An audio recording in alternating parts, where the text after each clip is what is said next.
Southern California wouldn't be home to so many people if it wasn't for the ability to secure enough water.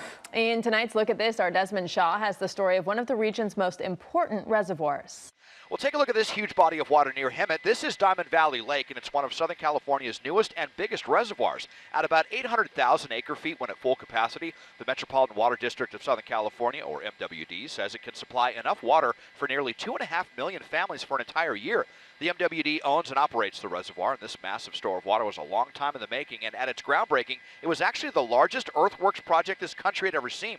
Planning began in the 1980s to find a site big enough to hold this much water. The MWD's goal was to be able to store at least 6 months of drinking water across the region in the event of a serious drought or other emergency. This site, south of Hemet, was chosen due to its favorable geography, but it wasn't as easy as just digging a big hole, of course. Construction began in 1995 on 3 humongous earth-filled dams known as the Carl Barranque East, Don Owen West, and the Saddle Dams. In all, 40 million cubic yards of dirt and rock had to be excavated, and it took over 100 million cubic yards of earth to build the embankments of the dam.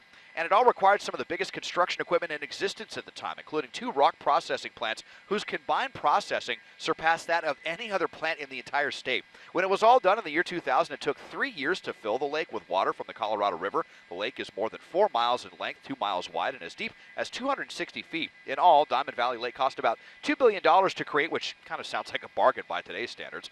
Also of note is the plethora of fossils that were discovered during the lake's construction. The MWD says it's comparable to what's been pulled out of the La Brea tar pits, and many of those fossils and skeletons are on display at the Western Science Center on the northeast side of the lake. westernsciencecenter.org for more info on that. There's also a ton of outdoor recreation around the lake, as you probably expect. dvmarina.com to plan your next trip. Thanks to Wes Bender for telling me to check out one of the largest man-made lakes in Southern California from SkyCal. I'm Desmond Shaw.